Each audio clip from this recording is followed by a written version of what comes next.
Next up is these guys. Has a cow on the We have package. to If I try can move this the other thing way. name. So, Copobuca? I don't know, but they look like they might be like Twix. So, we'll find them and read about them quick. So, Korokova baked milk wafers with chocolate glaze. Twix. Like Twix. Long before refrigerators were commonplace, ancient Russians had a variety of ways to keep milk from going sour.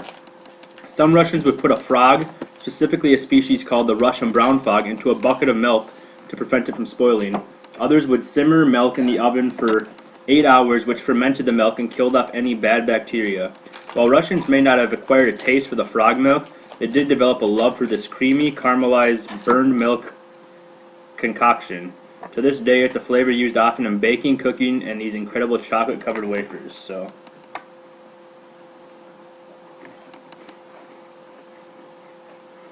It's actually better than Twix. yeah, has the Twix feel or like a wafer cookie feel, but the chocolate is very sweet, like very sweet. It's like if you covered a vanilla wafer.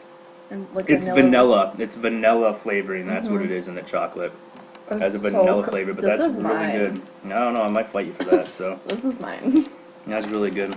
But it's really good. So up next is, I don't even know how you'd say that because those don't look like letters to me really. So Hey. no, I know they're letters, but It looks like a little Danish treat. okay. So it's Tula gingerbread with lakomka. So gingerbread is one of Russia's oldest and most loved sweets, which I love gingerbread. First brought to Russia in the 9th century by ancient Egyptians, it was originally called honey bread and made from rye, flour, honey, and berry juice. Oh, there's honeycomb. It got the name gingerbread in the 13th century when spices from India and the Middle East were used to make the bread spicier and more pungent. What you have in your box is the most famous gingerbread in Russia called Tula. Records of Tula gingerbread go back as far as 1685, making it the oldest gingerbread maker in Russia. You'll get a taste of tradition with this particular bread made from an age-old recipe and filled apples, apricots, sugar, and honey. Doesn't smell like gingerbread. But you break off a piece. let's see here. This might be a bite one.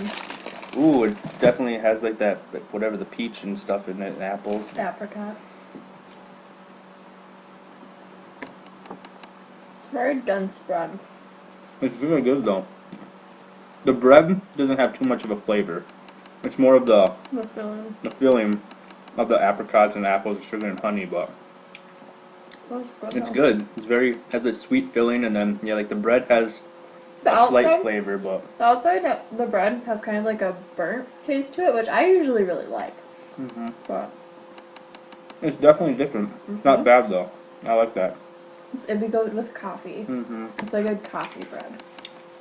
Coffee or tea or something warm. So I guess what we have mainly left is We'll do the hard candy. these ones. So I guess we'll do this one next. It has strawberries on it, which I love strawberries. So, but that's what it looks like. It looks like a little muffin, I guess, stuffed with strawberries. So,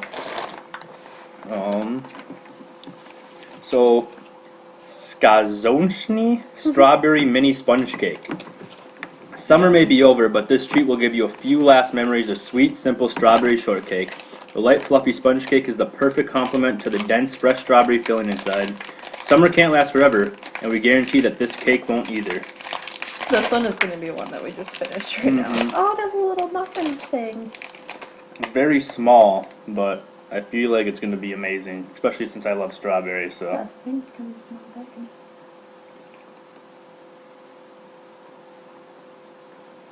There's not a lot of strawberry in there, but Who cares?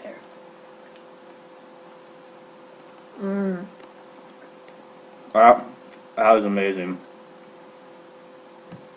We're going to Russia. This might be one of my favorite things, even more than those vanilla corn puffs. Just, you can smell the strawberry in it. It's strong. It's good. And it's light and fluffy, so you can't go wrong with that. It'll be good for summer. Okay, well, I'm gonna take another drink and Yeah. wash it A all lot of down. this stuff you need to like wash down because it's very rich. It stays in your mouth. Well, up next is, I want to guess peanut butter, because there's peanuts on it. You see that, guys? So that's the picture and the name. You So really did we'll find spell this. it. So it says it's Red October Toffee Crepish. Toffee? In 1851, a German immigrant named Theodor Ferdinand von Einem moved to Moscow. He dreamed of starting a business and decided to start a small candy shop in Moscow. He sold candy to everyone from local townspeople to the Russian Tsar. Eventually, he sold his business, and under new ownership, the company expanded into a huge factory on the banks of the Moscow River. During World War I and World War II, the Russian government seized control of the company. They switched the production lines to make military rations instead of chocolate and renamed the company Red October after Lenin's famous October 1917 government takeover, which ushered a communist rule. After World War II, the government-owned company went back to making candy, and to this day it produces the most famous and popular candy in Russia. An example, the super sweet chewy caramel made from ground peanuts. You might not love the Kremlin, but one thing's for sure, it's hard not to love their candy. So, that's what it looks like. It's just, brown. Okay, 1 and second, has Austin. peanuts in it, and our cats are attacking each other again, I guess. Okay, I would repeat what you just said. So, it's brown and has peanuts in it, is what I said, so. It's very chewy. It's toffee, obviously, but it definitely has a peanut butter flavor, or not peanut butter, but peanut. It kind of breaks apart in your mouth like peanut butter flavored things do, though. Mm-hmm. I like. So, it's not bad. No, I would just have it out.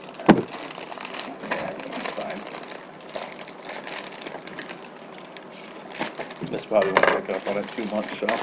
Okay, so now we come into our bag full of Okay. candies, so. I'm gonna kind of separate them out. So that one is by itself, which we'll talk about this one, I guess, first after you get these all separated.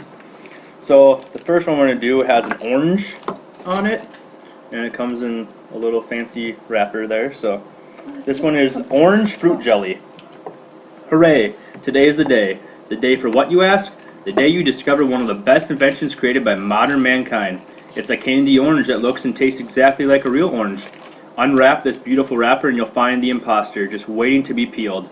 Every piece is covered in a fine dusting of granulated sugar, which based on our non-scientific analysis, makes it about 100 times better to eat than the real thing. Oh my gosh, it's so cute! So, bring that up to the screen. You want to get her out of those? So it literally has, little orange slices and covered in sugar. So It's like a little baby clementine. pull off and break it in half and both take a slice.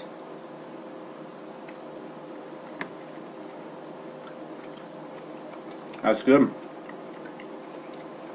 I don't know about it tasting like a real orange, but it definitely tastes like orange candy, which I love. Yeah, it's really good.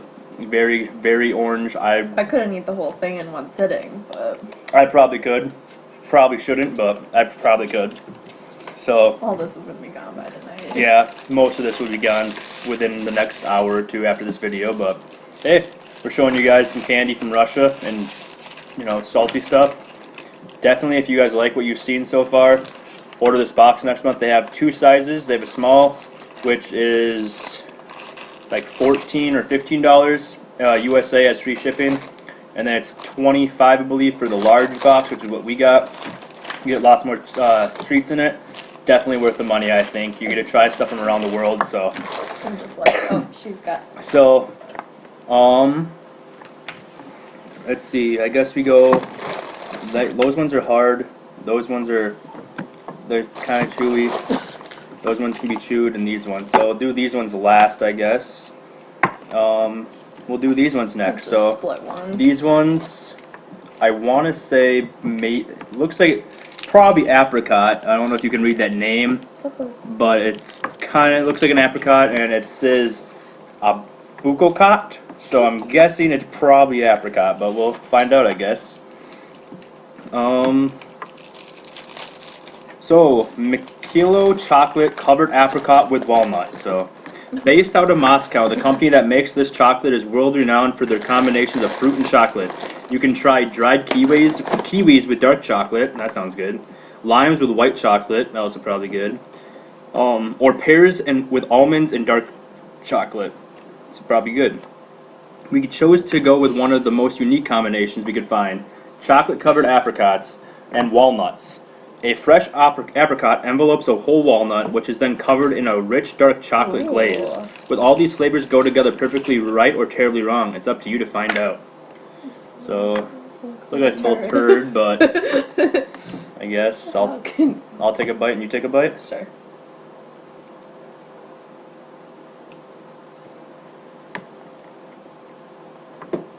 Definitely flavors I would never think about putting together, but they actually complement each other really well. You have the dark chocolate, which gives it, I don't know, almost a base, and then the apricot, which is a sweet, and then you get the crunch from the walnut. The dark chocolate makes the apricot like even sweeter. Yeah, that's good though. I honestly, first taste, I wasn't sure how it was, but letting it sit there now, it's actually really good. I would definitely take smaller bites than what we did though. Yeah. But definitely going to Russia, buying all of this. Maybe not those meat ones. I mean, they weren't bad. Trust me, they weren't bad, but I'm not sure how I felt. Like